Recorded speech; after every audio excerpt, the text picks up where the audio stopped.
बिस्मिल्लाहिर्रहमानिर्रहीम। अस्सलाम वालेकुम। आज़मीन हज जो हज करना चाहते हैं और बड़ी परेशानी का शिकार थे, उनके लिए बड़ी अच्छी खबर आई है। बहुत से लोग ऐसे होते हैं जिन्होंने पिछले साल भी हज किया हुआ होता है, तो वो हज करना चाह रहे थे।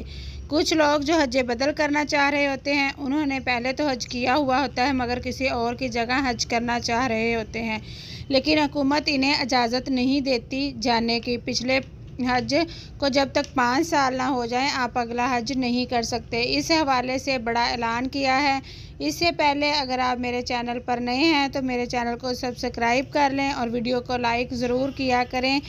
तो जी, पाकिस्तान हुकूमत ने, क्योंकि अभी तक दरख्वास्तें जमा नहीं हो रही इतनी ज़्यादा, टोटल सीटें जो हैं सरकारी हज स्कीम की वो हैं 90,000 सीटें, और अब तक सिर्फ़ 16-17 हज़ार के दरमियान जो है ना दरख्वास्तें जमा हुई हैं। 5 दिन पीछे रह गए हैं दरख्वास्तें जमा करवाने के, और तकरीबन 16,500 दरख्वास्तें आई हैं। 1200 दरख्वास्तें आई हैं स्पॉन्सरशिप स्कीम की। जहां तक 25,000 सीटें हैं, उनमें से सिर्फ़ 1200 सीटें आई हैं जो स्पॉन्सरशिप स्कीम के तहत हज कर रहे हैं, और जो सरकारी स्कीम के तहत हज कर रहे हैं उनके सिर्फ 16,500 दरख्वास्तें आई हैं। तो इस वजह से बहुत सारे जो कि कोटा था ना वो ज़ाया हो जाना था, और वो कोटा सऊदी अरब को वापस करना पड़ना था। इस पर जुर्माना भी पड़ता है, इस पे ख़र्चा भी ज़्यादा पड़ना था हुजाज का। इसलिए इस मसले से निपटने के लिए हुजाज कराम ने जो पिछले 5 सालों में हज किया हुआ था वो सख्ती ख़त्म करने का हुकूमत ने ऐलान कर दिया है, और अब वो दोबारा हज अगर करना चाहते हैं तो हज कर सकते हैं।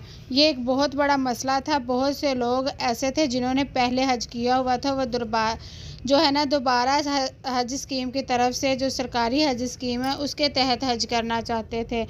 तो हज ज़्यादा बहुत महंगा है, तो वही जा सकता है जो इतनी हैसियत रखता है। तो हुकूमत ने इसके अंदर आसानियाँ पैदा की हैं। आपने बेशक पिछले साल हज किया है, 2 साल पहले किया है, जब भी किया है आप दरख्वास्तों के लिए अप्लाई कर दें। ये तजवीज़ जो है ये वज़ारत मज़हबी अमूर ने पेश कर दी है वफाकी काबीना को। इसकी मंजूरी के लिए भेजा जाएगा अब इस जो दरख्वास्त को, और सोमवार को इंशाल्लाह इस तजवीज़ पर साइन हो जाएंगे। अमकान ये ज़ाहिर किया जा रहा है और उम्मीद है कि मंजूरी दे दी जाएगी, और तारीख़ जो है वो भी बढ़ाकर 12 दिसंबर से 20 दिसंबर तक कर दी गई है। अगर आपका पासपोर्ट नहीं बना या एक्सपायर हो गया है, वो भी आप बनवा सकते हैं या रीन्यू करवा सकते हैं। और टोकन जो है जब आप पासपोर्ट बनवाने जाते हैं आपको मिलता है, उसके ज़रिए भी आप एप्लीकेशन जमा करवा सकते हैं। हुजाज कराम बहुत से ऐसे थे जो अप्लाई नहीं कर रहे थे कि 6 महीने तक पैसे जो हैं वो पड़े रहेंगे।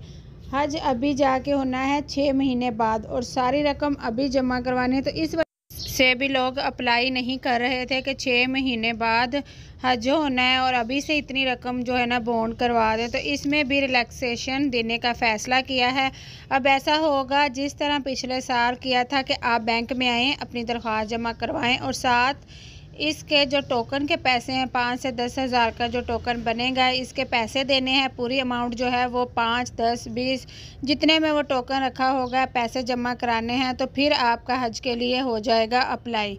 अगर सीटें पूरी हुई या ज़्यादा हो गई तो फिर कुरानदाजी होगी, और अगर कम हुई तो फिर कुरानदाजी नहीं होगी। और जब फ़ाइनल हो जाएगा हज का तो फिर 2 या 3 महीनों में पूरी अमाउंट ली जाएगी। जो पैसे आपने टोकन में देने हैं वो काट के बाकी पैसे बाद में मिलेंगी। जो आप देंगे पैसे तो वो काट लेंगे अंदर से आप लोग कि इतने हमने पहले जमा करवाए हैं, और बाकी जो पैसे रकम जो अमाउंट बनती है वो आप दे देंगे। ये फ़ैसला है मज़हबी अमूर का। मंडे तक इंशाल्लाह फ़ैसला हो जाएगा, और आपके लिए अल्लाह करीम आसानियाँ पैदा करे, और अल्लाह ताला तमाम मुसलमानों को हज की सआदत नसीब फरमाए।